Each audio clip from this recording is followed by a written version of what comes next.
India TV, आपकी आवाज।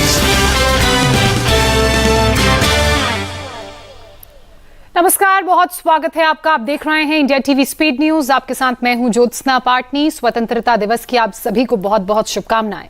देश 77वां आजादी का जश्न मना रहा है। दिल्ली के लाल किले पर प्रधानमंत्री नरेंद्र मोदी ने लगातार 10वीं बार तिरंगा फहराया और देश को संबोधित किया। आइए आपको सुनाते हैं कि अपने भाषण के दौरान प्रधानमंत्री नरेंद्र मोदी ने क्या क्या कहा। मेरे प्रिय 140 करोड़ परिवारजन,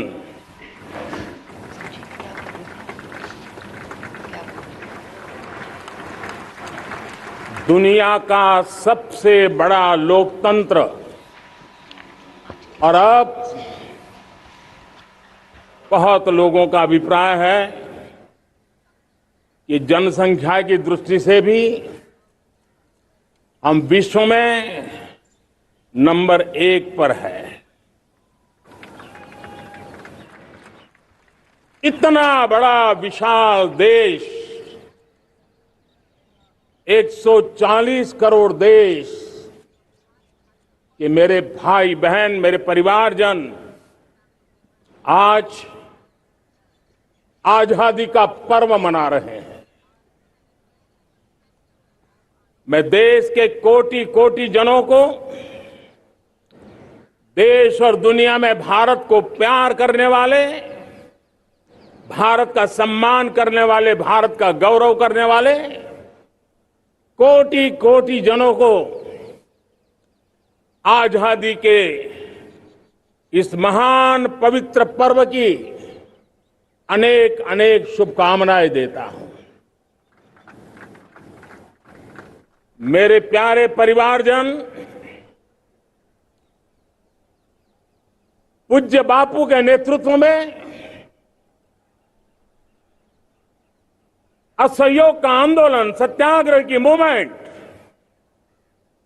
और भगत सिंह, सुखदेव, राजगुरु जैसे अनगिनत वीरों का बलिदान, उस पीढ़ी में शायद ही कोई व्यक्ति होगा जिसने देश की आजादी में अपना योगदान न दिया हो। मैं आज देश की आजादी के जंग में जिन जिन ने योगदान दिया है,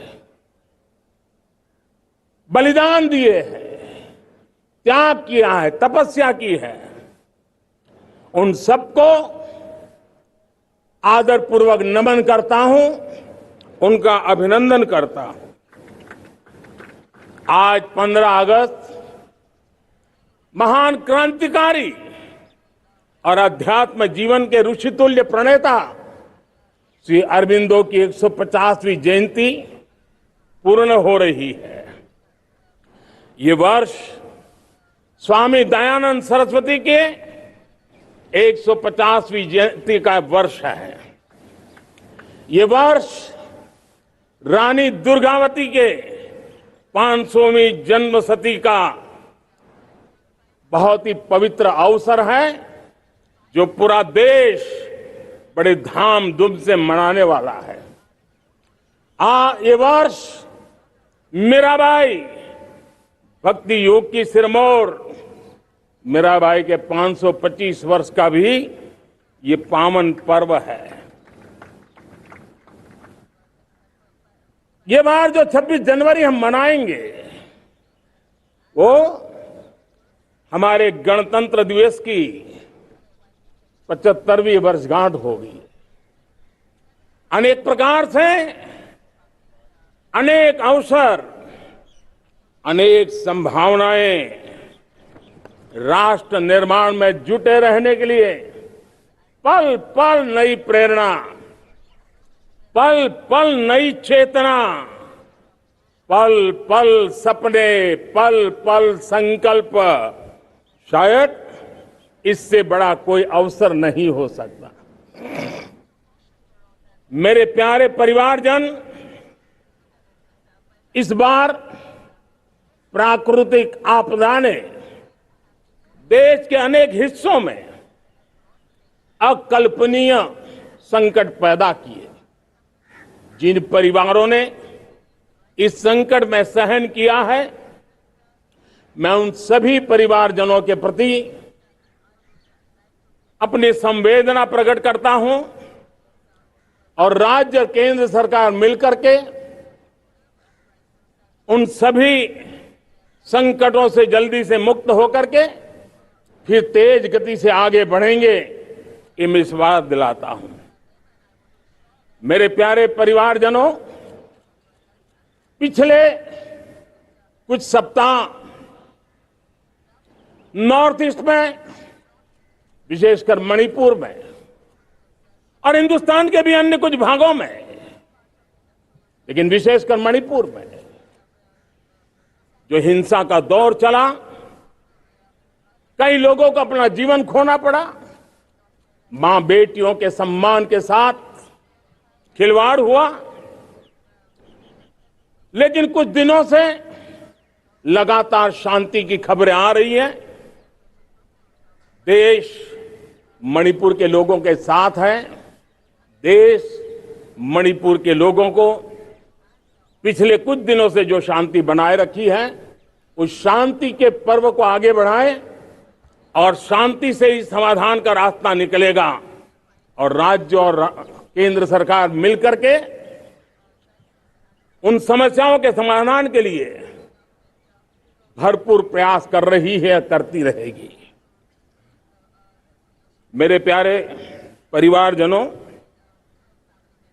जब हम इतिहास की तरफ नजर करते हैं तो इतिहास में कुछ पल ऐसे आते हैं जो अपनी अमिट छाप छोड़ करके जाते हैं और उसका प्रभाव सदियों तक रहता है। और कभी कभी शुरुआत में वो बहुत छोटा लगता है, छोटी सी घटना लगती है, लेकिन वो अनेक समस्याओं की जड़ बन जाती है। हमें याद है 1200 साल पहले इस देश पर आक्रमण हुआ। एक छोटे से राज्य के छोटे से राजा का पराजय हुआ, लेकिन तब पता तक नहीं था कि एक घटना भारत को 1000 साल की गुलामी में फंसा देगी। और हम गुलामी में जकड़ते गए, जो आया लूटता गया, जो जिसका मन चाहा हम पे आके सवार हो गया। कैसा विपरीत काल रहा होगा वो 1000 साल का। मेरे प्यारे परिवारजनों,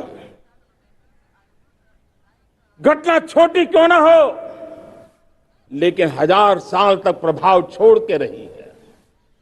लेकिन मैं आज इस बात का जिक्र इसलिए करना चाहता हूं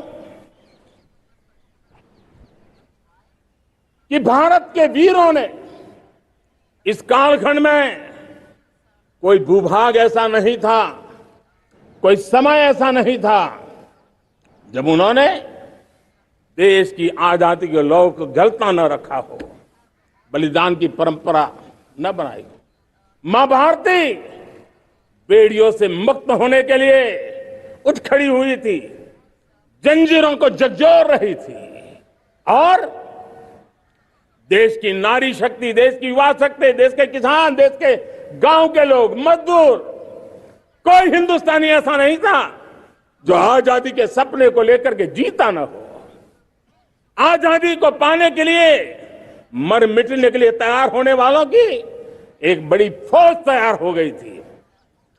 जेलों में जवानी खपाने वाले अनेक महापुरुष हमारे देश की आजादी को, इन गुलामी की बेड़ियों को तोड़ने के लिए लगे हुए थे। मेरे प्यारे परिवारजनों, जन चेतना का वो व्यापक रूप, त्याग और तपस्या का वो व्यापक रूप, जन जन के अंदर एक नए विश्वास जगाने वाला वो पल आखिरकार 1947 में देश आजाद हुआ। 1000 साल की गुलामी में संजोए हुए सपने देशवासी पूरे करते हुए देखे। साथियों, मैं 1000 साल पहले की बात इसलिए कह रहा हूं, मैं देख रहा हूं फिर एक बार देश के सामने एक मौका आया है। इस ऐसे कालखंड में हम जी रहे हैं, ऐसे कालखंड में हमने प्रवेश किया है और यह हमारा सौभाग्य है कि भारत के ऐसे अमृत काल में, ये अमृत काल का पहला वर्ष है। या तो हम जवानी में जी रहे हैं या हम मां भारती की गोद में जन्म ले चुके हैं। और ये कालखंड, मेरे शब्द लिख करके रखिए मेरे प्यारे परिवारजनों, इस कालखंड में जो हम करेंगे, जो कदम उठाएंगे, जितना त्याग करेंगे, तपस्या करेंगे, सर्वजन हिताय सर्वजन सुखाय, एक के बाद एक फैसले लेंगे, आने वाले 1000 साल का देश का स्वर्णिम इतिहास उससे अंकुरित होने वाला है। इस कालखंड में होने वाली घटनाएं आगामी 1000 साल के लिए इसका प्रभाव पैदा करने वाली है। गुलामी की मानसिकता से बाहर निकला हुआ देश पंच प्राण को समर्पित होकर के एक नए आत्मविश्वास के साथ आज आगे बढ़ रहा है। नए संकल्पों को सिद्ध करने के लिए वो जी जान से जुड़ रहा है। मेरी भारत माता, जो कभी ऊर्जा का सामर्थ्य था लेकिन राख के ढेर में दबी पड़ी थी, वो भारत मां 140 करोड़ देशवासियों के पुरुषार्थ है। उनकी चेतना से, उनकी ऊर्जा से फिर एक बार जागृत हो चुकी है। मां भारती जागृत हो चुकी है और मैं साफ देख रहा हूं दोस्तों, यही कालखंड है। पिछले 9-10 साल हमने अनुभव किया है, विश्व भर में भारत की चेतना के प्रति, भारत के सामर्थ्य प्रति एक नया आकर्षण, नया विश्वास, नई आशा पैदा हुई है। और ये प्रकाश पुंज जो भारत से उठा है, वो विश्व को उसमें अपने लिए ज्योति नजर आ रही है। विश्व को एक नया विश्वास पैदा हो रहा है। हमारा सौभाग्य है, कुछ ऐसी चीजें हमारे पास हैं जो हमारे पूर्वजों ने हमें विरासत में दी है और वर्तमान कालखंड ने गढ़ी है। आज हमारे पास डेमोग्राफी है, आज हमारे पास डेमोक्रेसी है, आज हमारे पास डायवर्सिटी है। डेमोग्राफी, डेमोक्रेसी और डायवर्सिटी की ये त्रिवेणी भारत के हर सपने को साकार करने का सामर्थ्य रखती। आज पूरे विश्व में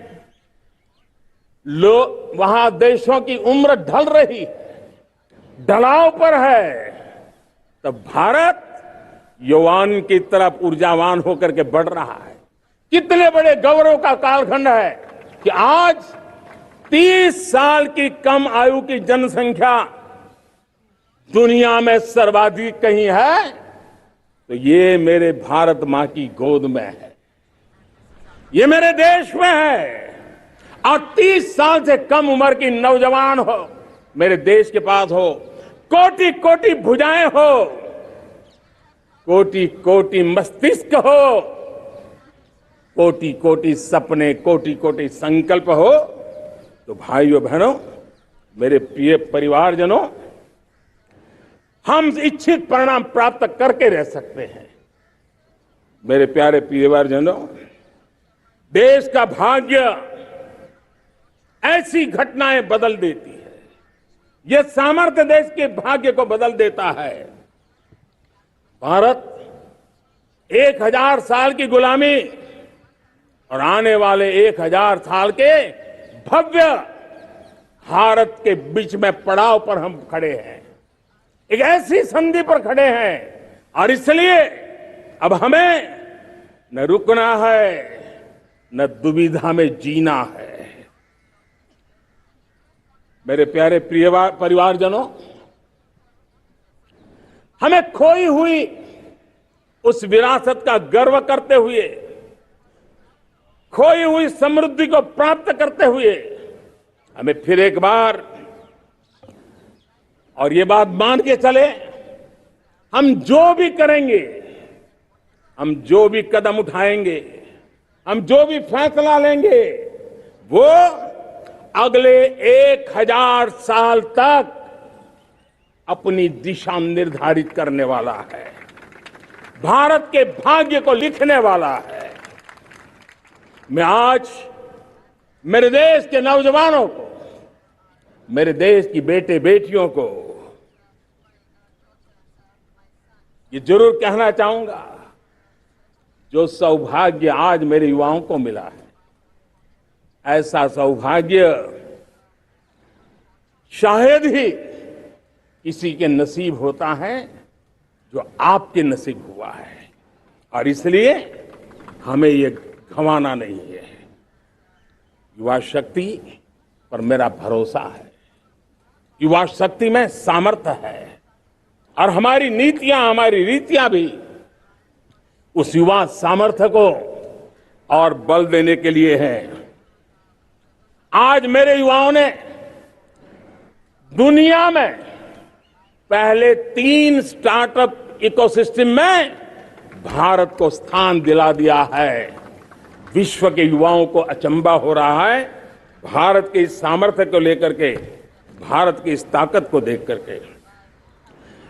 आज दुनिया टेक्नोलॉजी ड्रिवन है, और आने वाला युग टेक्नोलॉजी से प्रभावित रहने वाला है, और तब टेक्नोलॉजी में भारत की जो टैलेंट है उसकी एक नई भूमिका रहने वाली है। साथियों, मैं पिछले दिनों G20 समिट में बाली गया था, और बाली में दुनिया के समृद्ध देश, दुनिया के विकसित देश भी, उनके मुखिया मुझे भारत की डिजिटल इंडिया की सफलता के लिए बारीकियों से जानने के लिए इच्छुक थे। हर कोई इसका सवाल पूछता था, और जब मैं उनको कहता था कि भारत ने जो कमाल किया है ना, वो दिल्ली, मुंबई, चेन्नई तक सीमित नहीं है। भारत ने जो कमाल कर रहा है, मेरे टियर 2, टियर 3 सिटी के युवा भी आज मेरे देश का भाग्य गढ़ रहे हैं, छोटे छोटे स्थान के मेरे नौजवान। और मैं आज बड़े विश्वास से कहता हूं, देश का ये जो सामर्थ्य नया नजर आ रहा है, और इसलिए मैं कहता हूं, हमारे छोटे शहर आकार और आबादी में छोटे हो सकते हैं। ये हमारे छोटे छोटे शहर, हमारे कस्बे आकार और आबादी में छोटे हो सकते हैं, लेकिन आशा और आकांक्षा, प्रयास और प्रभाव वो किसी से कम नहीं है। वो सामर्थ्य उनके अंदर है। नए ऐप्स, नए सॉल्यूशन, टेक्नोलॉजी डिवाइस। अब खेलों की दुनिया देखिए, कौन बच्चे हैं, झुग्गी झोंपड़ी से निकले हुए बच्चे आज खेलों की दुनिया में पराक्रम दिखा रहे हैं। छोटे छोटे गांव के, छोटे छोटे कस्बे के नौजवान, हमारी बेटे बेटियां आज कमाल दिखा रही हैं। अब देखिए, मेरे देश की 100 जितनी स्कूल ऐसी हैं जहां के बच्चे सैटेलाइट बना करके सैटेलाइट छोड़ने की तैयारियां कर रही है। आज हजारों टिंकरिंग लैब नए वैज्ञानिकों का गर्भाधान कर रही है। आज हजारों टिंकरिंग लैब लाखों बच्चों को साइंस और टेक्नोलॉजी के राह पर आगे बढ़ने के लिए प्रेरणा दे रही है। मैं मेरे देश के नौजवानों को कहना चाहता हूं, अवसरों की कमी नहीं है।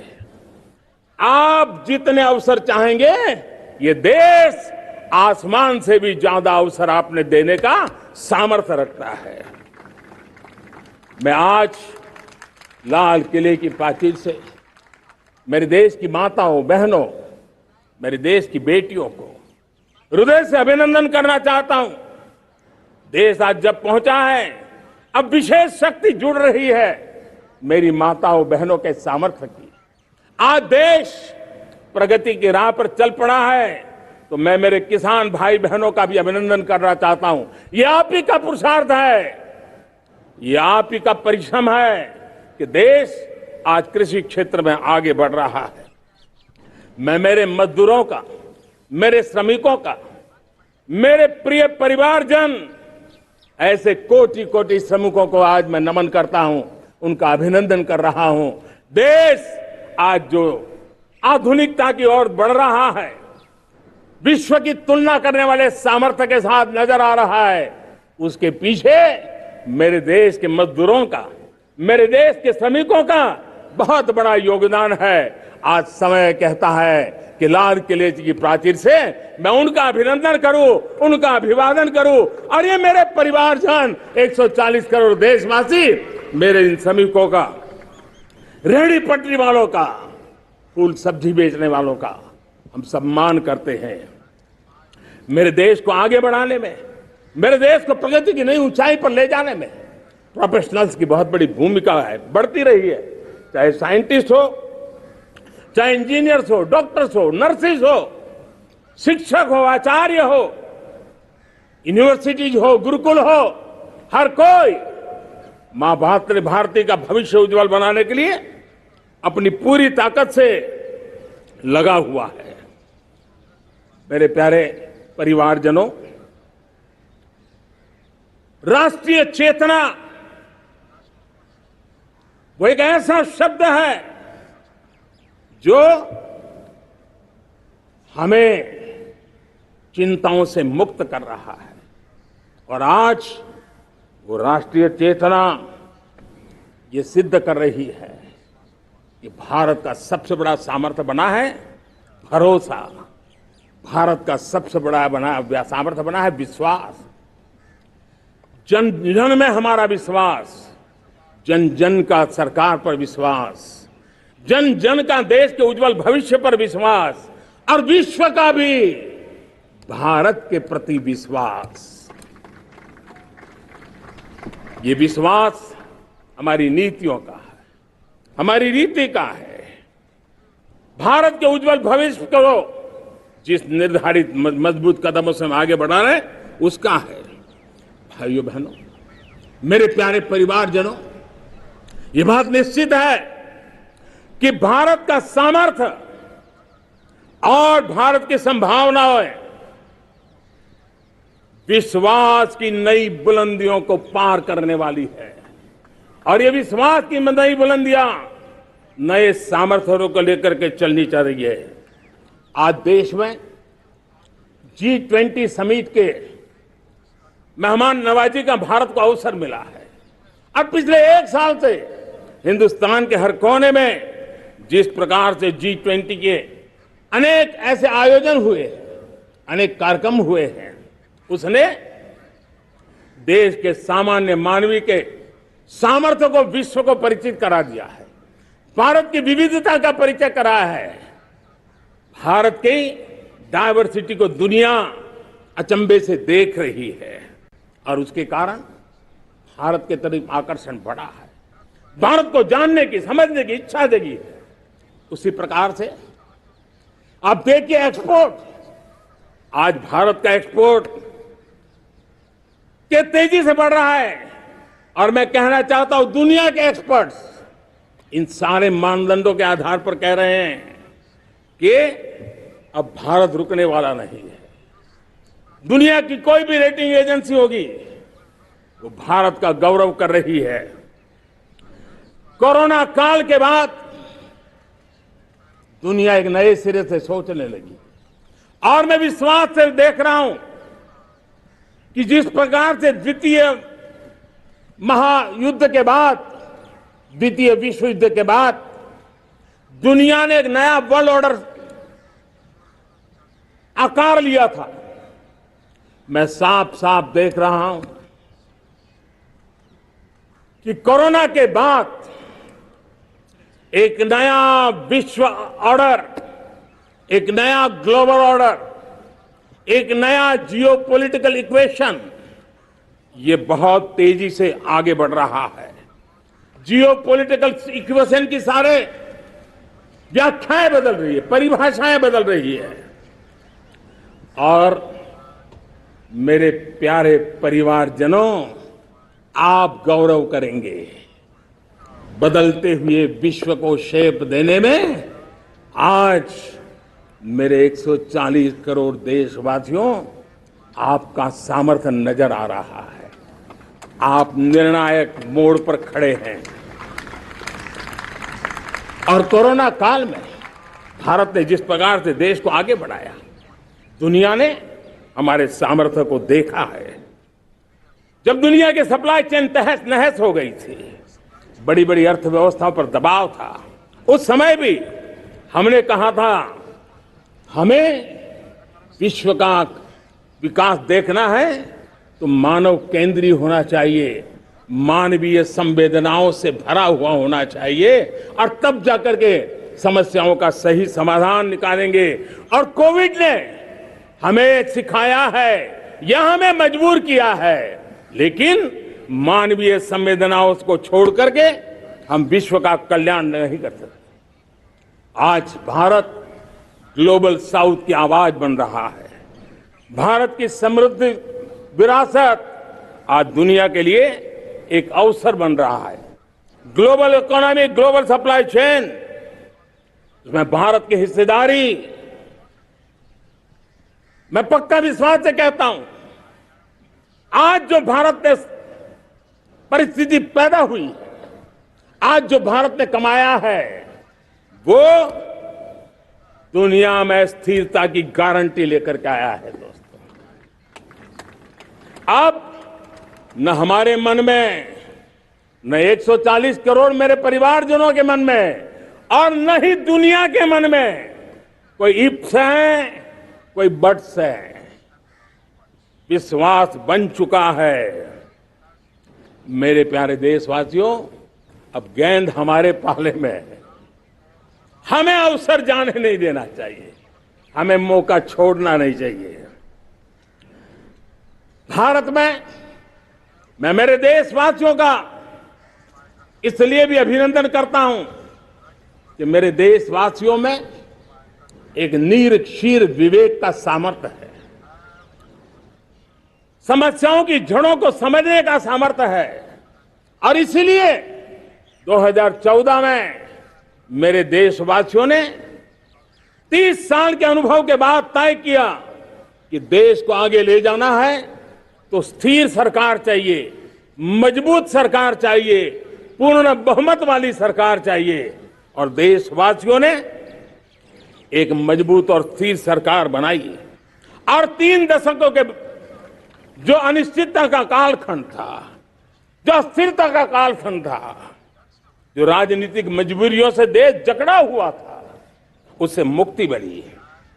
मेरे प्यारे परिवारजनों, देश के पास आज एक ऐसी सरकार है, वो सर्वजन हिताय सर्वजन सुखाय, देश के संतुलित विकास के लिए समय का पल पल और जनता की पाई पाई, जनता की भलाई के लिए लगा रही है। और मेरी सरकार, मेरे देशवासियों का मन एक बात से जुड़ा हुआ है। हमारे हर निर्णय, हमारे हर दिशा, उसका एक ही मानदंड है, नेशन फर्स्ट, राष्ट्र प्रथम। और राष्ट्र प्रथम यही दूरगामी परिणाम, सकारात्मक परिणाम पैदा करने वाला है। देश में बड़े स्तर पर काम हो रहा है। और लेकिन मैं कहना चाहूंगा, 2014 में आपने एक मजबूत सरकार बनाई, और मैं कहता हूं 2014 में और 2019 में आपने एक सरकार फॉर्म की, तो मोदी में रिफॉर्म करने की हिम्मत आई। आपने ऐसी सरकार फॉर्म की कि मोदी को रिफॉर्म की हिम्मत आई। और जब मोदी ने एक के बाद एक रिफॉर्म किए, तो मेरे ब्यूरोक्रेसी के लोग, मेरे लाखों हाथ पैर जो हिंदुस्तान के कोने कोने में सरकार के हिस्से के रूप में काम कर रहे हैं, उन्होंने ब्यूरोक्रेसी ने ट्रांसफॉर्म करने के लिए परफॉर्म करने की जिम्मेवारी बखूबी निभाई और उन्होंने परफॉर्म करके दिखाया और जनता जनार्दन जुड़ गई तो वो ट्रांसफॉर्म होता भी नजर आ रहा है। और इसलिए रिफॉर्म, परफॉर्म, ट्रांसफॉर्म ये कालखंड अब भारत के भविष्य को गढ़ रहा है और हमारी सोच देश की उस ताकतों को बढ़ावा देने पर है जो आने वाले 1000 साल की नींव को मजबूत करने वाले। दुनिया को युवा शक्ति की जरूरत है, युवा स्किल की जरूरत है। हमने अलग स्किल मिनिस्ट्री बनाई, वो भारत की आवश्यकताओं को तो पूरी करेगी, वो दुनिया की आवश्यकताओं को पूरी करने का भी सामर्थ्य रखेगी। हमने जल शक्ति मंत्रालय बनाया। मंत्रालय की बनाने की रचना को भी अगर कोई एनालिसिस करेगा ना तो इस सरकार के मन मस्तिष्क को बड़े अच्छे ढंग से आप समझ पाएंगे। हमने जल शक्ति मंत्रालय बनाया। ये जल शक्ति मंत्रालय हमारे देश के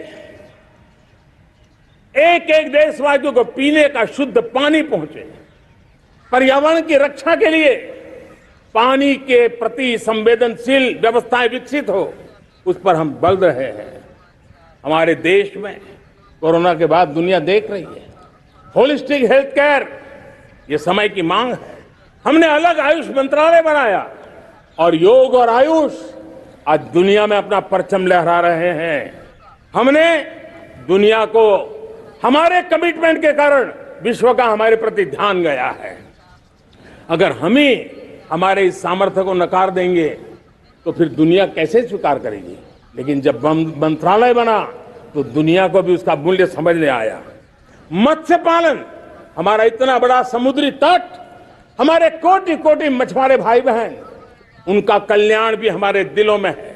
और इसलिए हमने अलग से मत्स्य पालन को लेकर के, पशुपालन को लेकर के, डेयरी को लेकर के अलग मंत्रालय की रचना की, ताकि समाज के जिस वर्ग के लोग पीछे रह गए उनको हम साथ लें। देश में सरकारी अर्थव्यवस्था के हिस्से होते हैं, लेकिन समाज की अर्थव्यवस्था का एक बड़ा हिस्सा है कोऑपरेटिव मूवमेंट।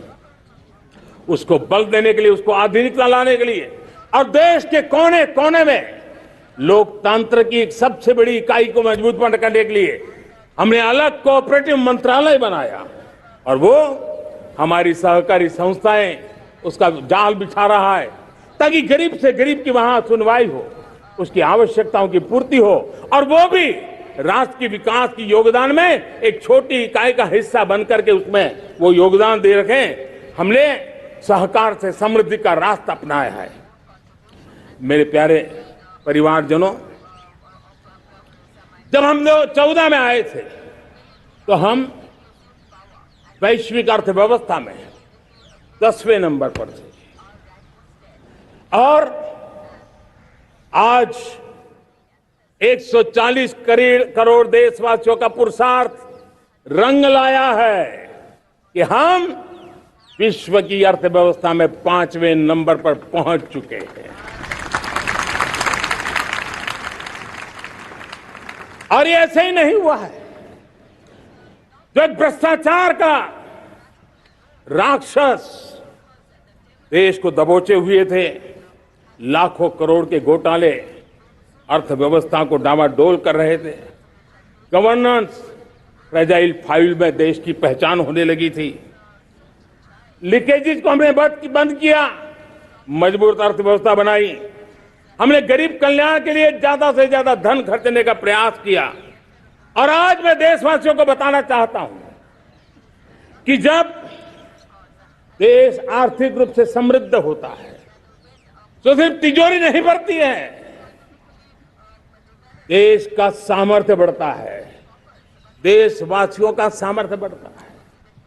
और तिजोरी का पाई पाई अगर ईमानदारी से जनता जनार्दन के लिए खर्च करने का संकल्प लेने वाली सरकार हो तो परिणाम कैसा आता है।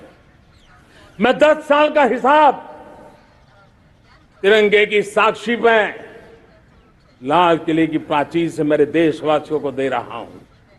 आंकड़े देख करके आपको लगेगा इतना बड़ा बदलाव, इतना बड़ा सामर्थ्य।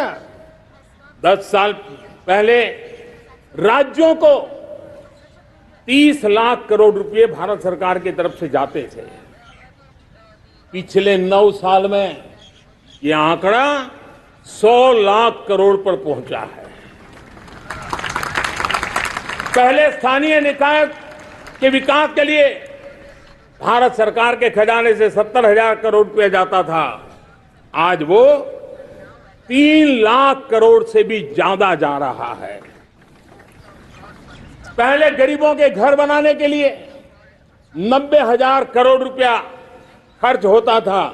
आज वो 4 गुना होकर के 4 लाख करोड़ से भी ज्यादा खर्च गरीबों के घर बनाने के लिए हो रहा है। पहले गरीबों को यूरिया सस्ता मिले, जो यूरिया की बैग दुनिया के कुछ बाजारों में 3,000 में बिकती है, वो यूरिया की बैग मेरे किसानों को 300 में मिले। और इसलिए देश की सरकार 10 लाख करोड़ रुपया मेरे किसानों की यूरिया में सब्सिडी दे रहा है। मुद्रा योजना 20 लाख करोड़ रुपए, उससे भी ज्यादा मेरे देश के नौजवानों को स्वरोजगार के लिए, अपने व्यवसाय के लिए, अपने कारोबार के लिए दिए हैं। 8 करोड़ लोगों ने नया कारोबार शुरू किया है। और 8 करोड़ लोगों ने कारोबार शुरू किया है, था नहीं, हर कारोबारी ने एक या दो लोगों को रोजगार दिया है। 8 से 10 करोड़ नए लोगों को रोजगार देने का सामर्थ्य ये मुद्रा योजना से लाभ लेने वाले 8 करोड़ नागरिकों को करा है। एमएसएमईज को करीब 3.5 लाख करोड़ रुपए की मदद से कोरोना के संकट में भी उनको डूबने नहीं दिया, मरने नहीं दिया, उनको एक ताकत दी है। 1 रैंक 1 पेंशन मेरे देश के सेना के जवानों का एक सम्मान का विषय था। 70,000 करोड़ रुपया भारत की तिजोरी से आज पहुंचा है, मेरे निवृत्त सेना के नायकों के जेब में, उनके परिवार में पहुंचा है। सभी कैटेगरी में, मैंने तो कुछ ही गिनाए, मैं ज्यादा समय लेना नहीं चाहता। हर कैटेगरी में पहले की तुलना में अनेक गुना धन देश के विकास के लिए, कोने कोने में रोजगार पैदा करने के लिए, पाई पाई का उपयोग भारत का भाग्य बदलने के लिए हो, और इसलिए हमने काम किया है। और मेरे प्यारे प्रियजनों, इतना ही नहीं, हमने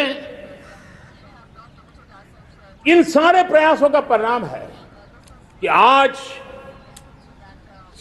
5 साल के मेरे कार्यकाल में, 5 साल के कार्यकाल में, 5 साल में 13.5 करोड़ मेरे गरीब भाई बहन गरीबी की जंजीरों को तोड़ करके नियो मिडिल क्लास के रूप में बाहर आए हैं। जीवन का इससे बड़ा कोई संतोष नहीं होता। मेरे प्यारे प्रिय परिवारजनों, और जब 13.5 करोड़ लोग गरीबी की इस मुसीबतों से बाहर निकलते हैं, तो कैसी कैसी योजनाएं उनको मदद दी है। उनको आवास योजना का लाभ मिलना, पीएम स्वनिधि से 50,000 करोड़ रुपया रेहड़ी पटरी वालों तक पहुंचाया है। आने वाले दिनों में, आने वाली विश्वकर्मा जयंती पर एक कार्यक्रम हम लागू करेंगे। इस विश्वकर्मा जयंती पर हम करीब 13-15 हजार करोड़ रुपया से, जो परंपरागत कौशल्य से रहने वाले लोग, जो औजार से और अपने हाथ से काम करने वाला वर्ग है, ज्यादातर ओबीसी समुदाय से, हमारे सुथार हो, हमारे सोनार हो, हमारे राजमिस्त्री हो, हमारे कपड़े धोने वाले काम करने वाले लोग हो, हमारे बाल काटने वाले भाई बहन परिवार हो, ऐसे लोगों को एक नई ताकत देने के लिए हम आने वाले महीने में विश्वकर्मा जयंती पर विश्वकर्मा योजना लॉन्च करेंगे और करीब 13-15 हजार करोड़ से उसका प्रारंभ करेंगे। हमने पीएम किसान सम्मान निधि में 2.5 लाख करोड़ रुपया सीधा मेरे देश के किसानों के खाते में जमा किया है। हमने जल जीवन मिशन हर घर में शुद्ध पानी पहुंचे, 2 लाख करोड़ रुपया खर्च किया है। हमने आयुष्मान भारत योजना, ताकि गरीब को बीमारी के कारण अस्पताल जाने से जो मुसीबत होती थी उसको मुक्ति दिलाना, उसको दवाई मिले, उसका उपचार हो, ऑपरेशन हो, अच्छे से अच्छी हॉस्पिटल में हो। आयुष्मान भारत योजना के तहत 70,000 करोड़ रुपए हमने लगाए हैं। पशुधन, देश ने कोरोना वैक्सीन की बात तो देश को याद है, 40,000 करोड़ रुपए लगाए, वो तो याद है। लेकिन आपको जानकर के खुशी होगी, हमने पशुधन को बचाने के लिए करीब करीब 15,000 करोड़ रुपया पशुधन के टीकाकरण के लिए लगाया है। मेरे प्यारे देशवासियों, मेरे प्यारे परिवारजनों, जन औषधि केंद्रों ने देश के सीनियर सिटीजन्स को, देश के मध्यम वर्गीय परिवार को एक नई ताकत दी है। जिस संयुक्त परिवार में अगर किसी को एक डायबिटीज जैसा हो जाए, 2-3 हजार रुपया दवाई का बिल स्वाभाविक हो जाता है। हमने जन औषधि केंद्र से जो दवाई बाजार में 100 रुपए में मिलती है, वो 10 रुपया, 15 रुपया, 20 रुपए में दी। और आज देश में 1,000 जन औषधि केंद्रों से मेरे इन बीमारी में जिनको दवाई की जरूरत थी, ऐसे लोगों के करीब 20,000 करोड़ रुपया उनके जेब में बचा है। और ये ज्यादातर मध्यम वर्ग के परिवार के लोग हैं। लेकिन आज उसकी सफलता को देखते हुए मैं देशवासियों को कहना चाहता हूं, जैसे हम एक विश्वकर्मा योजना लेकर के समाज के उस वर्ग को छूने वाले हैं, अब देश में 10,000 जन औषधि केंद्र से हम 25,000 जन औषधि केंद्र का लक्ष्य लेकर के आने वाले दिनों में काम करने वाले हैं। मेरे प्यारे परिवारजनों, जब देश में गरीबी कम होती है तो देश की मध्यम वर्ग की ताकत बहुत बढ़ती है। और अगर दुनिया में, और मैं आपको विश्वास दिलाता हूं, आने वाले 5 साल में मोदी का गारंटी है, देश पहले 3 वैश्विक इकोनॉमी में अपना जगह ले लेगा। ये पक्का जगह ले लेगा। आज जो 13.5 करोड़ गरीबी से बाहर आए हुए लोग हैं, वो एक प्रकार से मध्यम वर्ग की ताकत बन जाते हैं। जब गरीब की खरीद शक्ति बढ़ती है तो मध्यम वर्ग की व्यापार शक्ति बढ़ती है। जब गांव की खरीद शक्ति बढ़ती है तब कस्बे और शहर की आर्थिक व्यवस्था और तेज गति से दौड़ती है। और यही इंटरकनेक्टेड हमारा अर्थ चक्र होता है। हम उसको बल देकर के आगे चलना चाहते हैं।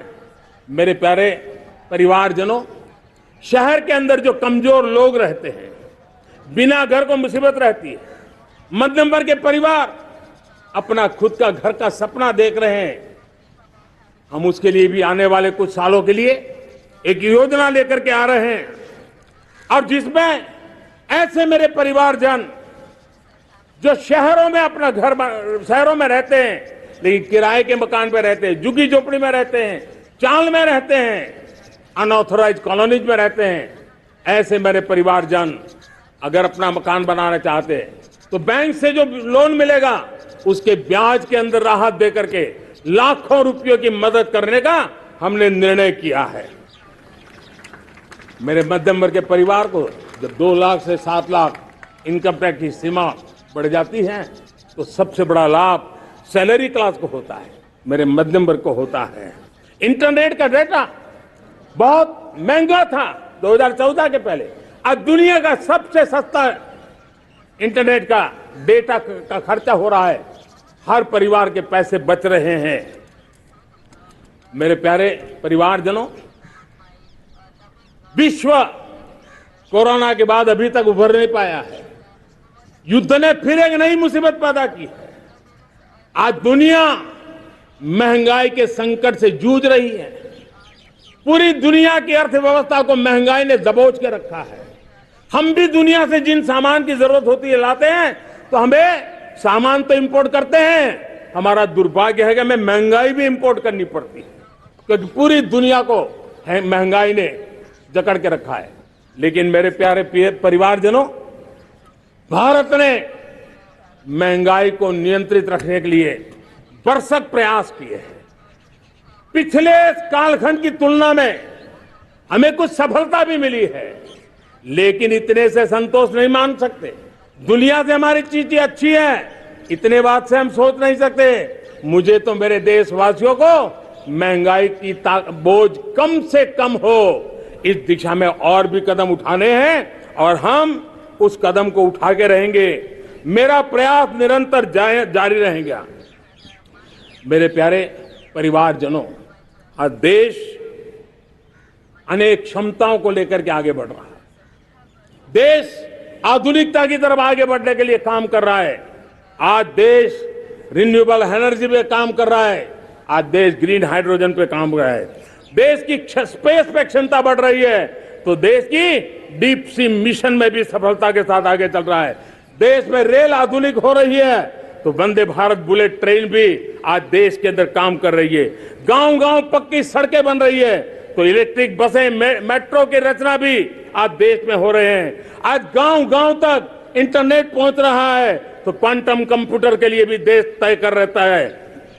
नैनो यूरिया, नैनो डीएपी, उस पर काम हो रहा है, तो दूसरी तरफ जैविक खेती पर भी हम बल दे रहे हैं। आज किसान उत्पादक संघ एफपीओ का निर्माण हो रहा है, तो हम सेमीकंडक्टर का भी निर्माण करने के लिए चाह रहे हैं। हम दिव्यांग जनों के लिए एक सुगम भारत के निर्माण के लिए काम करते हैं, तो हम पैरालंपिक में भी हिंदुस्तान का तिरंगा झंडा गाड़ने के लिए मेरे दिव्यांग जनों को सामर्थ्यवान बना रहे हैं। हम खिलाड़ियों को स्पेशल ट्रेनिंग दे रहे हैं।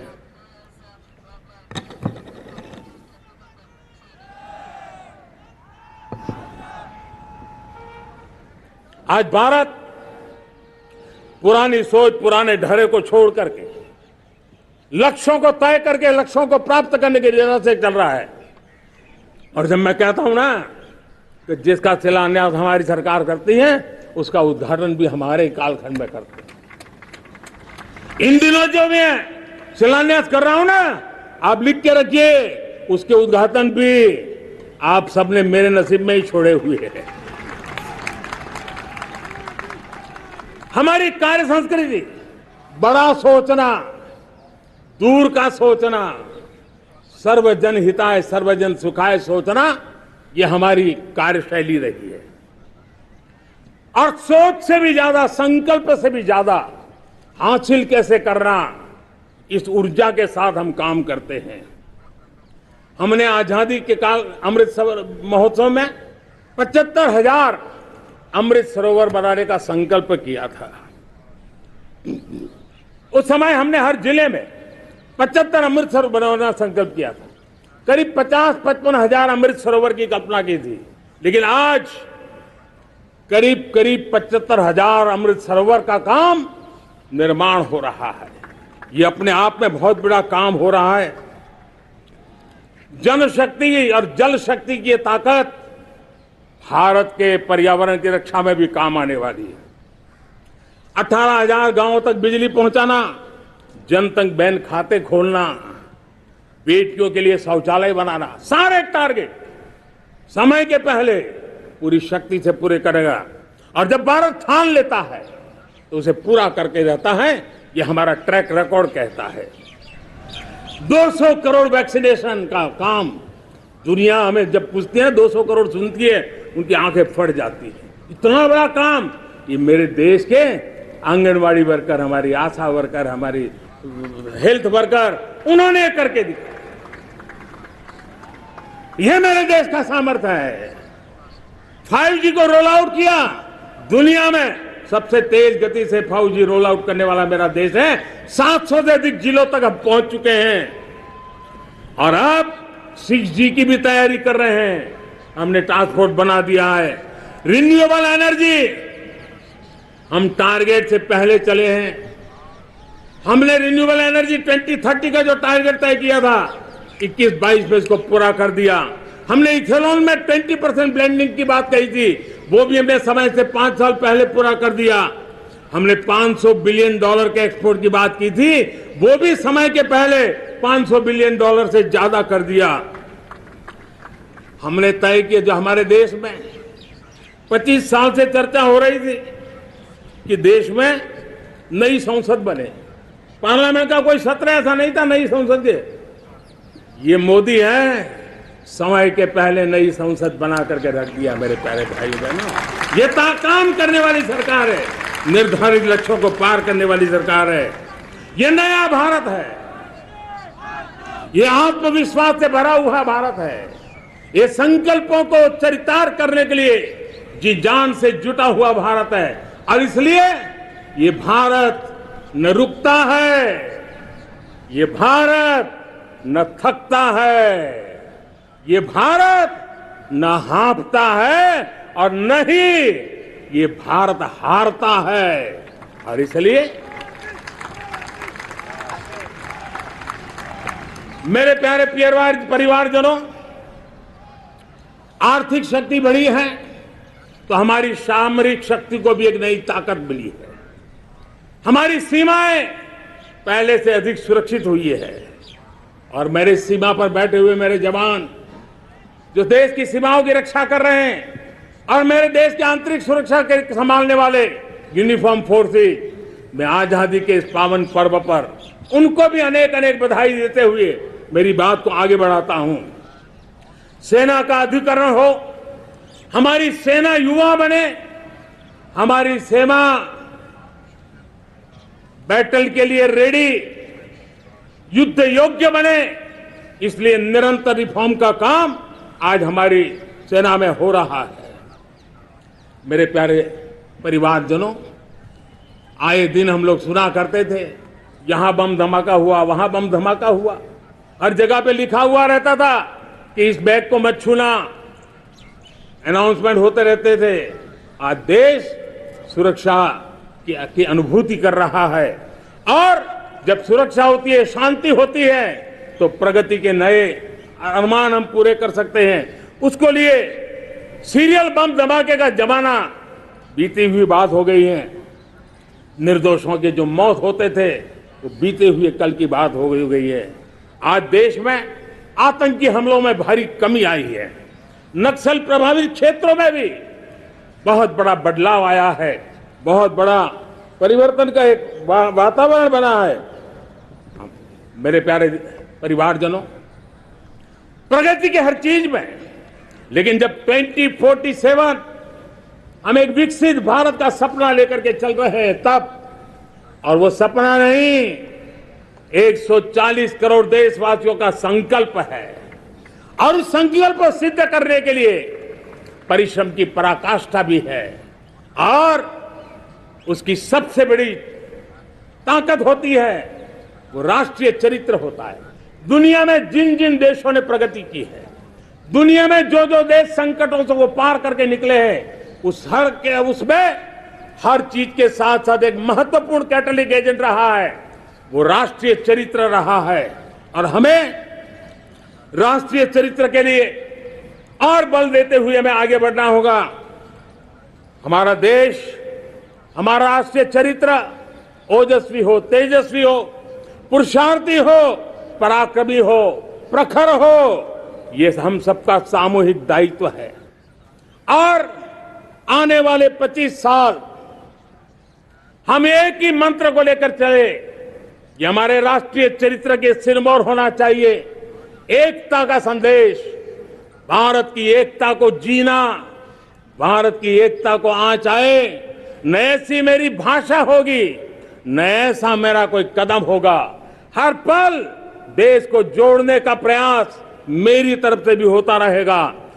भारत की एकता हमें सामर्थ्य देती है। उत्तर हो, दक्षिण हो, पूर्व हो, पश्चिम हो, गांव हो, शहर हो, पुरुष हो, नारी हो, हम सब ने एकता के भाव के साथ और विविधता भरे देश में एकता का सामर्थ्य होता है।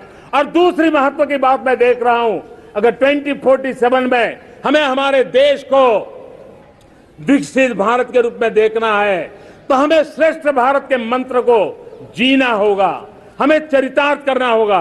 अब हमारे प्रोडक्शन में, मैंने 2014 में कहा था जीरो डिफेक्ट, जीरो इफेक्ट। दुनिया के किसी भी टेबल पर मेक इन इंडिया चीज हो तो दुनिया को विश्वास होना चाहिए, इससे बेहतर दुनिया में कुछ नहीं हो सकता है। ये अल्टीमेट होगा। हमारी हर चीज, हमारी सर्विसेज होगी तो श्रेष्ठ होगी, हमारे शब्द की ताकत होगी तो श्रेष्ठ होगी, हमारी संस्थाएं होगी तो श्रेष्ठ होगी, हमारी निर्णय प्रक्रियाएं होगी तो श्रेष्ठ होगी। ये श्रेष्ठता का भाव लेकर के हमें चलना होगा। तीसरी बात है, देश में आगे बढ़ाने के लिए एक अतिरिक्त शक्ति का सामर्थ्य भारत को आगे ले जाने वाला है, और वो है विमेन लेड डेवलपमेंट। आज भारत गर्व से कह सकता है कि दुनिया में नागरिक उड्डयन में अगर किसी एक देश में सबसे ज्यादा विमेन पायलट हैं तो मेरे देश में है। आज चंद्रयान की गति हो, मून मिशन की बात हो, मेरी विमेन साइंटिस्ट उसका नेतृत्व कर रहे हैं। आज विमेन सेल्फ हेल्प ग्रुप हो, मेरी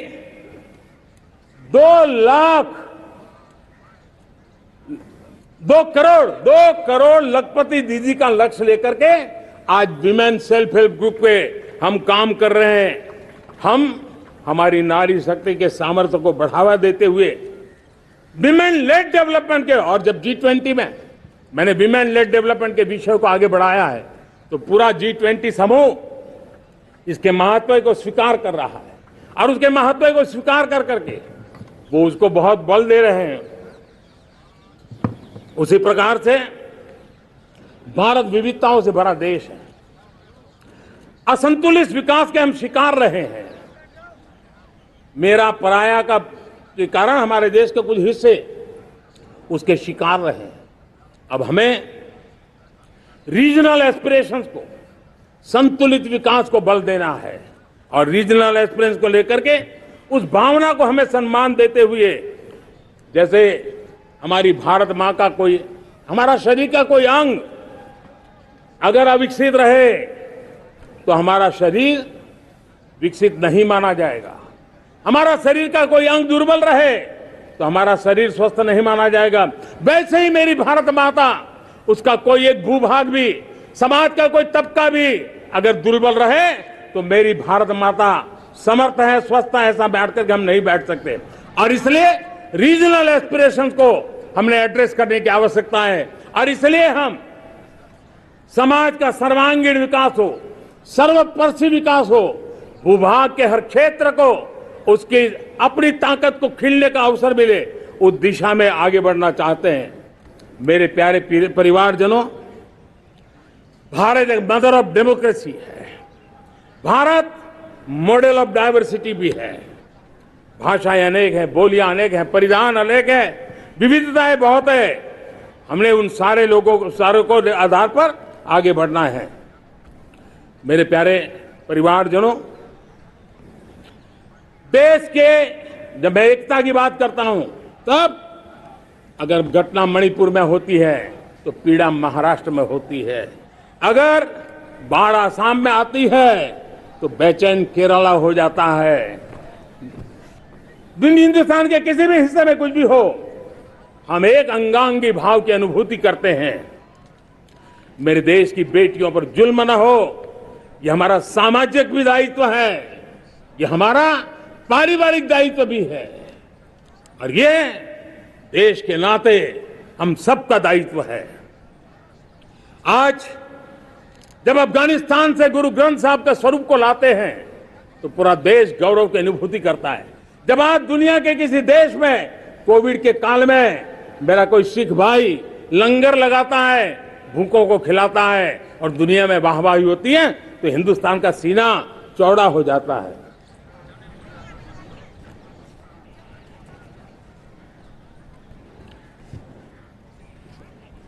मेरे प्यारे परिवारजनों, हमारे लिए जब नारी सम्मान की बात करते हैं, मुझे अभी एक देश में दौरा कर रहा था, तो वहां एक बहुत ही सीनियर मिनिस्टर, उसने मुझे एक सवाल पूछा।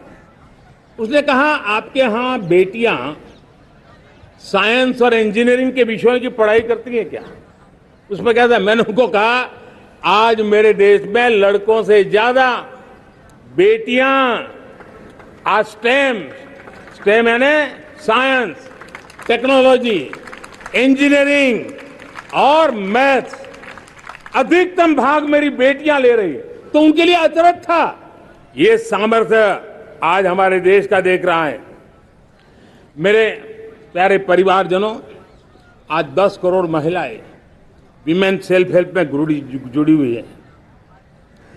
और विमेन सेल्फ हेल्प ग्रुप के साथ आप गांव में जाएंगे तो आपको बैंक वाली दीदी मिलेगी, आपको आंगनवाड़ी वाली दीदी मिलेगी, आपको दवाई देने वाली दीदी मिलेगी।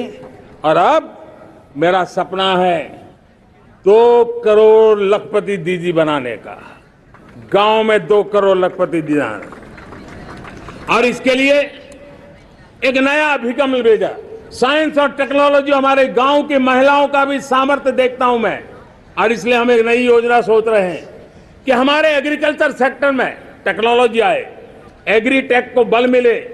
इसलिए विमेन सेल्फ हेल्प ग्रुप की बहनों को हम ट्रेनिंग देंगे, ड्रोन चलाने की, ड्रोन रिपेयरिंग की हम ट्रेनिंग देंगे। और हजारों ऐसे विमेन सेल्फ हेल्प ग्रुप को भारत सरकार ड्रोन देगी, ट्रेनिंग देगी, और हमारे एग्रीकल्चर के काम में ड्रोन की सेवाएं उपलब्ध हो। इसके लिए हम शुरुआत करेंगे। प्रारंभ हम 15,000 विमेन सेल्फ हेल्प ग्रुप के द्वारा ये ड्रोन की उड़ान का हम आरंभ कर रहे हैं। मुझे विश्वास है कि इसके कारण हमारे परिवारजनों का, मेरे प्यारे परिवारजनों, आज देश आधुनिकता की तरफ बढ़ रहा है। हाईवे हो, रेलवे हो, एयरवे हो, हाईवेज हो, इंफॉर्मेशन वेज, वाटरवेज हो, कोई क्षेत्र ऐसा नहीं है जिस क्षेत्र को आगे बढ़ाने की दिशा में आज देश काम न करता हो। पिछले 9 वर्ष में तटीय क्षेत्रों में हमने, आदिवासी क्षेत्र में, हमारे पहाड़ी क्षेत्र में विकास को बहुत बल दिया है। हमने पर्वतमाला, भारतमाला ऐसी योजनाओं के द्वारा समाज के उस वर्ग को हमने बल दिया है। हमने गैस की पाइपलाइन से हमारे पूर्वी भारत को जोड़ने का काम किया है। हमने अस्पतालों की संख्या बढ़ाई है। हमने डॉक्टर की सीटें बढ़ाई है ताकि हमारे बच्चे डॉक्टर बनने का सपना पूरा कर सके। हमने मातृभाषा में पढ़ाने पर बल दिया है। अब मातृभाषा में वो पढ़ाई कर सके उस दिशा में।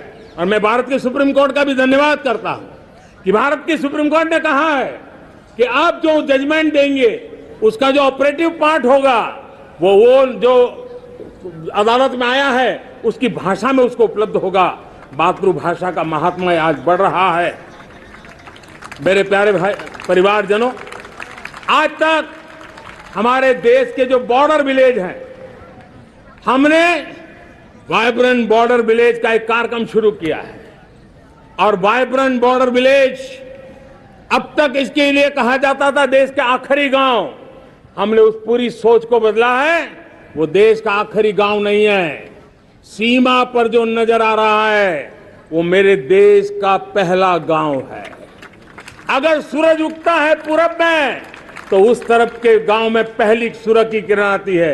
अगर सूरज ढलता है तो इस तरफ के गांव में आखिरी किरण उसको लाभ मिलता है। ये मेरे पहले गांव है और मुझे खुशी है कि आज मेरे इस कार्यक्रम के विशेष मेहमान, ये जो पहले गांव है, सीमावर्ती गांव है, उसके 600 प्रधान आज इस लाल किले की प्राचीर के इस महत्वपूर्ण कार्यक्रम का हिस्सा बनने के लिए आए। पहली बार वो इतनी दूर तक आए हैं, नए संकल्प और सामर्थ्य के साथ जुड़ने के लिए आए हैं। मेरे प्यारे परिवारजनों, हमने संतुलित विकास के लिए एस्पिरेशनल डिस्ट्रिक्ट, एस्पिरेशनल ब्लॉक की कल्पना की और आज उसके सुखद परिणाम मिल रहे हैं। आज राज्य के जो नॉर्मल पैरामीटर्स हैं, जो एस्पिरेशनल डिस्ट्रिक्ट कभी बहुत पीछे थे, वो आज राज्य में भी अच्छा करने लग गए हैं और मुझे विश्वास है कि आने वाले दिनों में ये हमारे आकांक्षी जिले, हमारे आकांक्षी बॉल अवश्य आगे बढ़ेंगे। जैसे मैंने कहा था, भारत का चरित्र की चर्चा कर रहा था, तो मैंने पहला कहा था भारत की एकता, दूसरा कहा था भारत श्रेष्ठता की तरफ बल दें, तीसरा कहा था विमेन लेड डेवलपमेंट की मैंने बात कही थी, और मैं आज एक बात और कहना चाहता हूं कि हम जैसे रीजनल एस्पिरेशन मैंने चौथी बात कही थी, पांचवी महत्व की बात और भारत ने उस दिशा में ध्यान, और वो है हमारा राष्ट्रीय चरित्र विश्व मंगल के लिए सोचने वाला होना चाहिए। हमें देश को इतना मजबूत बनाना है जो विश्व मंगल के लिए भी अपनी भूमिका अदा करे। और आज कोरोना के बाद मैं देख रहा हूं जिस प्रकार से संकट की घड़ी में देश ने दुनिया की मदद की, उसका परिणाम है कि आज दुनिया में हमारा देश एक विश्व मित्र के रूप में, विश्व का अटूट साथी के रूप में आज मेरे देश की पहचान बनी है। हमें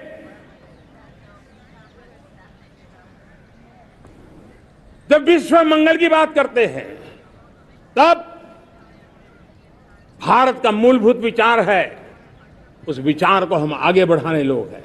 और मुझे खुशी है कि आज अमेरिकी संसद के भी कई चुने हुए गणमान्य प्रतिनिधि भी आज हमारे 15 अगस्त के इस अवसर में हमारे बीच में मौजूद है।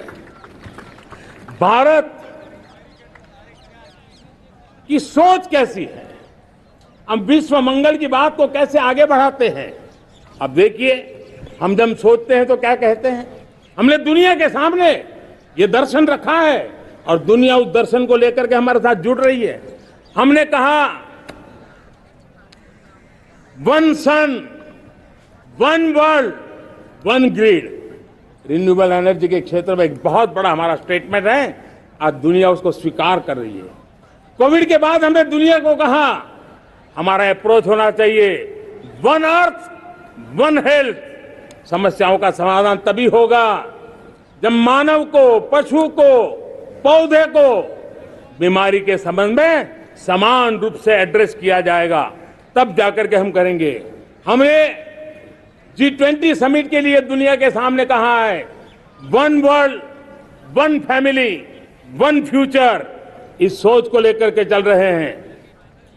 हमने क्लाइमेट को लेकर के दुनिया जो संकट से जूझ रही है, हमने रास्ता दिखाया है, लाइफ मिशन लॉन्च किया है, लाइफ स्टाइल फॉर एनवायरमेंट। हमने दुनिया के सामने इंटरनेशनल सोलर अलायंस बनाया और आज दुनिया के कई देश इंटरनेशनल सोलर अलायंस का हिस्सा बन रहे हैं। हमने बायोडायवर्सिटी का महत्व देखते हुए बिग कैट अलायंस की व्यवस्था को हमने आगे बढ़ाया है। हमने प्राकृतिक आपदा के कारण, ग्लोबल वार्मिंग के कारण इंफ्रास्ट्रक्चर का जो नुकसान होता है, उसके लिए दूरगामी व्यवस्थाओं की जरूरत है और इसलिए coalition for disaster resilient infrastructure CDRI एक समाधान के रूप में दुनिया को दिया है। विश्व आज समुद्रों को संघर्ष का केंद्र बना रहा है, तब हमने दुनिया को सागर का प्लेटफॉर्म दिया है जो वैश्विक समुद्रिक शांति की गारंटी बन सकता है। हमने पारंपरिक चिकित्सा पद्धतियों को बल देते हुए WHO का ग्लोबल लेवल का सेंटर हिंदुस्तान में बनाने की दिशा में काम किया है।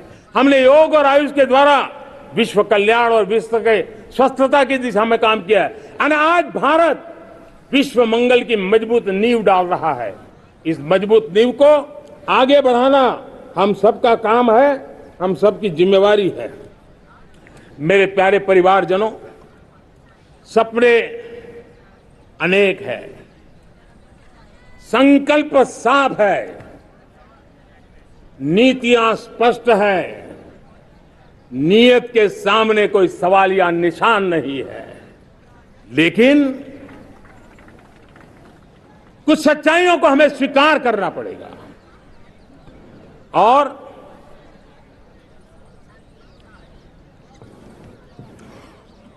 उसके समाधान के लिए मेरे प्रिय परिवारजनों, मैं आज लाल किले से आपकी मदद मांगने आया हूं। मैं लाल किले से आपके आशीर्वाद मांगने आया हूं, क्योंकि पिछले सालों मैंने देश को जो समझा है, देश की आवश्यकताओं को जो मैंने परखा है, और अनुभव के आधार पर मैं कह रहा हूं कि आज गंभीरतापूर्वक उन चीजों को हमें लेना होगा। आजादी के अमृतकाल में 2047 में जब देश आजादी के 100 साल मनाएगा, उस समय दुनिया में भारत का तिरंगा झंडा विकसित भारत का तिरंगा झंडा होना चाहिए।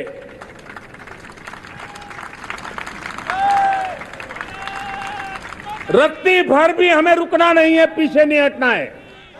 और इसके लिए शुचिता, पारदर्शिता और निष्पक्षता, ये पहली मजबूती की जरूरत है।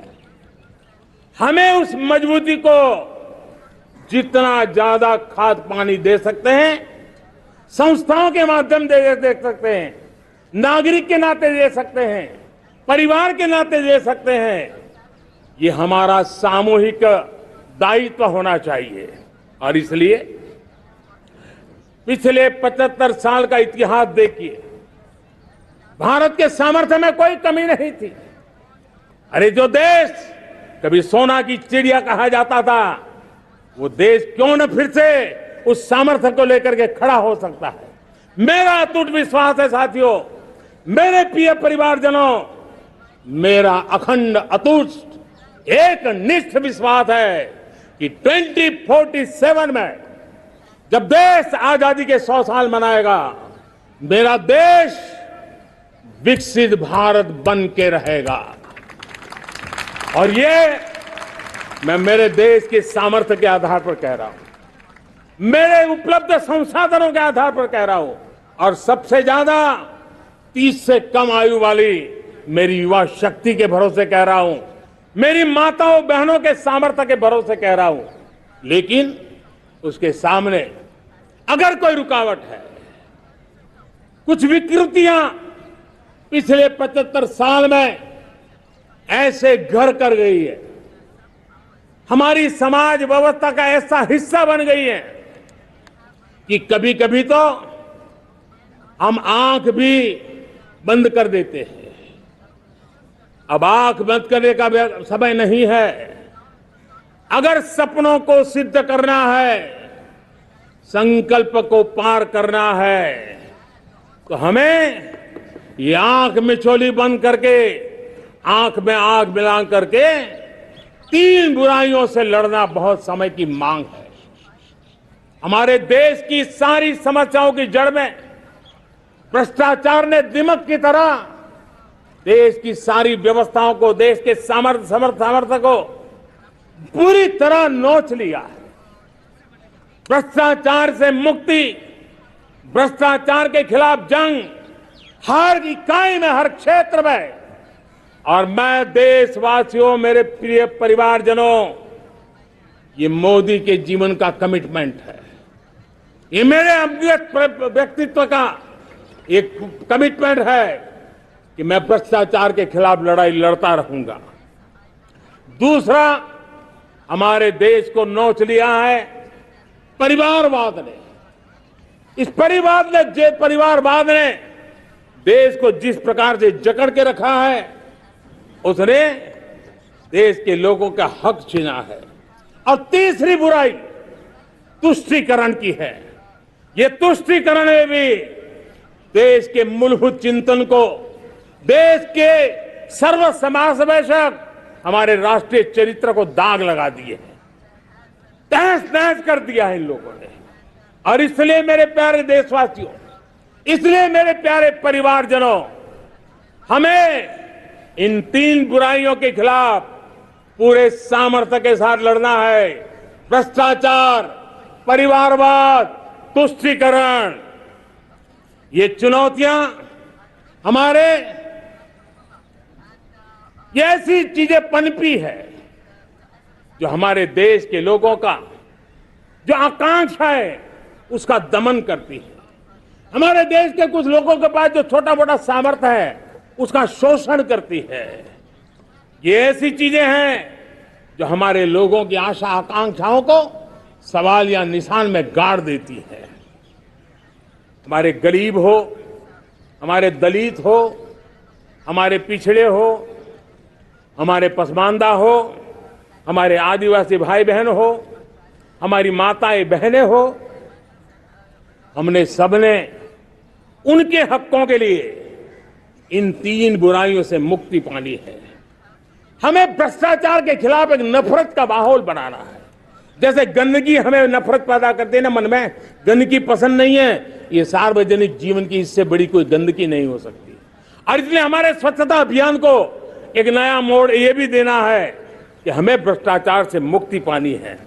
सरकार टेक्नोलॉजी से भ्रष्टाचार की मुक्ति के लिए बहुत प्रयास कर रही है। आपको जानकर के हैरानी होगी, इस देश में पिछले 9 साल में एक काम मैंने ऐसे किया, आंकड़ा सुनोगे तो लोग कहेंगे मोदी ऐसा करता है, जैसे 10 करोड़ लोग करीब करीब जो गलत फायदा उठाते थे वो मैंने रोक दिया। तो आप में से कोई कहेगा आपने लोगों से अन्याय कर दिया। जी नहीं, ये 10 करोड़ कौन लोग थे? ये 10 करोड़ वो लोग थे जिनका जन्म ही नहीं हुआ था और उनके नाम पर उनके विडो हो जाते थे, वो वृद्ध हो जाते थे, वो दिव्यांग हो जाते थे, फायदे लिए जाते थे। 10 करोड़ ऐसे बेनामी जो चीजें चलती थी उसको रोकने का पवित्र काम, भ्रष्टाचारियों की संपत्ति जो हमने जब्त की है ना, वो पहले की तुलना में 20 गुना ज्यादा की है। मेरे प्यारे परिवारजनों, ये आपकी कमाई का पैसा लोग लेकर के भागे थे, 20 गुना ज्यादा संपत्ति को जब्त करने का। और इसलिए लोगों की मेरे प्रति नाराजगी होना बहुत स्वाभाविक है, लेकिन मुझे भ्रष्टाचार के खिलाफ की लड़ाई को आगे बढ़ाना है। हमारे सरकारी व्यवस्था ने पहले कैमरा के सामने तो कुछ हो जाता था, लेकिन बाद में चीजें अटक जाती थी। हमने पहले की तुलना में कई गुना ज्यादा अदालत में चार्जशीट की है और अब जमानतें भी नहीं मिलती हैं। वैसी पक्की व्यवस्था को लेकर के हम आगे बढ़ रहे हैं, क्योंकि हम ईमानदारी से भ्रष्टाचार के खिलाफ लड़ रहे हैं। आज परिवारवाद और तुष्टीकरण, इसने देश का बहुत बड़ा दुर्भाग्य किया है। अब लोकतंत्र में ये कैसे हो सकता है कि पॉलिटिकल पार्टी, और मैं विशेष बल दे रहा हूं पॉलिटिकल पार्टी, आज मेरे देश के लोकतंत्र में एक ऐसी विकृति आई है जो कभी भारत के लोकतंत्र को मजबूती नहीं दे सकती। और वो क्या है बीमारी? परिवारवादी पार्टियां। और उनका तो मंत्र क्या है? Party of the family, by the family and for the family. इनका तो जीवन मंत्र यही है कि उनकी पॉलिटिकल पार्टी, उनका राजनीतिक दल परिवार का, परिवार के द्वारा और परिवार के लिए, परिवारवाद और भाई भतीजावाद प्रतिभाओं के दुश्मन होते हैं, योग्यता को नकारते हैं, सामर्थ्य को स्वीकार नहीं करते हैं। और इसलिए परिवारवाद इस देश के लोकतंत्र की मजबूती के लिए उसकी मुक्ति जरूरी है। सर्वजन हिताय सर्वजन सुखाय, हर किसी को हक मिले इसलिए, और सामाजिक न्याय के लिए भी ये बहुत। उसी प्रकार से तुष्टीकरण ने सामाजिक न्याय का सबसे बड़ा नुकसान किया। अगर सामाजिक न्याय को तबाह किसने किया है तो ये तुष्टीकरण की सोच, तुष्टीकरण की राजनीति, तुष्टीकरण का सरकारी योजनाओं का तरीका, इसने सामाजिक न्याय को मौत के घाट उतार दिया है।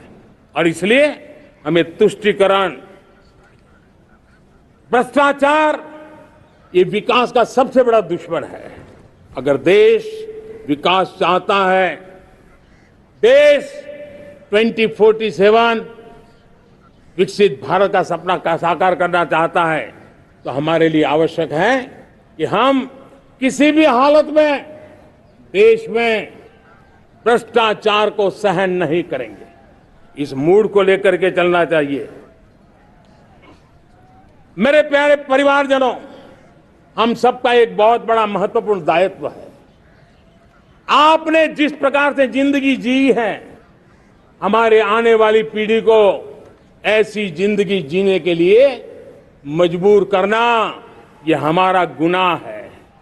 यह हमारा दायित्व है कि हमारे आने वाली पीढ़ी को हम ऐसा समृद्ध देश दें, ऐसा संतुलित देश दें, ऐसा सामाजिक न्याय की धरोहर वाला देश दें, ताकि छोटी छोटी चीजों को पाने के लिए उन्हें कभी भी संघर्ष न करना पड़े। हम सभी का कर्तव्य, हर नागरिक का कर्तव्य है, और ये अमृत काल कर्तव्य काल है। हम कर्तव्य से पीछे नहीं उठ सकते। हमें वो भारत बनाना है जो पूज्य बापू के सपनों का था। हमें वो भारत बनाना है जो हमारे स्वतंत्र सेनानियों का सपना था। हमें वो भारत बनाना है जो हमारे वीर शहीदों का था, हमारी वीरांगनाओं का था, जिन्होंने मातृभूमि के लिए अपना जीवन दे दिया था। मेरे प्यारे परिवारजनों, मैं जब 2014 में आपके पास आया था, तब 2014 में मैं परिवर्तन का वादा लेकर के आया था। 2014 में मैंने आपको वादा किया था, मैं परिवर्तन लाऊंगा, और 140 करोड़ मेरे परिवारजन, आपने मुझ पे भरोसा किया और मैंने विश्वास पूरा करने की कोशिश की। रिफॉर्म, परफॉर्म, ट्रांसफॉर्म, वो 5 साल जो वादा था वो विश्वास में बदल गया, क्योंकि मैंने परिवर्तन का वादा किया था। रिफॉर्म, परफॉर्म, ट्रांसफॉर्म के द्वारा मैंने इस वादे को विश्वास में बदल दिया।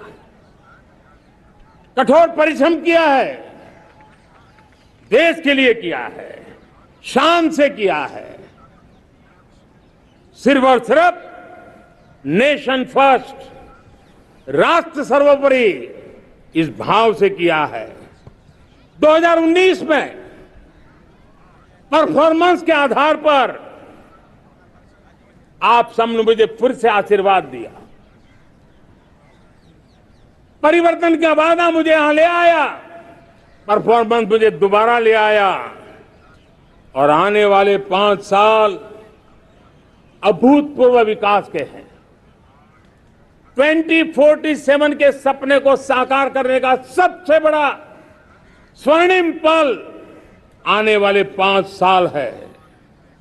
और अगली बार 15 अगस्त को इसी लाल किले से मैं आपको देश की उपलब्धियां, आपके सामर्थ्य, आपके संकल्प, उसमें हुई प्रगति, उसकी जो सफलता है, उसके गौरवगान, उससे भी अधिक आत्मविश्वास के सामने, आपके सामने मैं प्रस्तुत करूंगा। प्रियजनों, मेरे परिवारजनों, मैं आप में से आता हूं, मैं आपके बीच से निकला हूं, मैं आपके लिए जीता हूं। अगर मुझे सपना भी आता है तो आपके लिए आता है।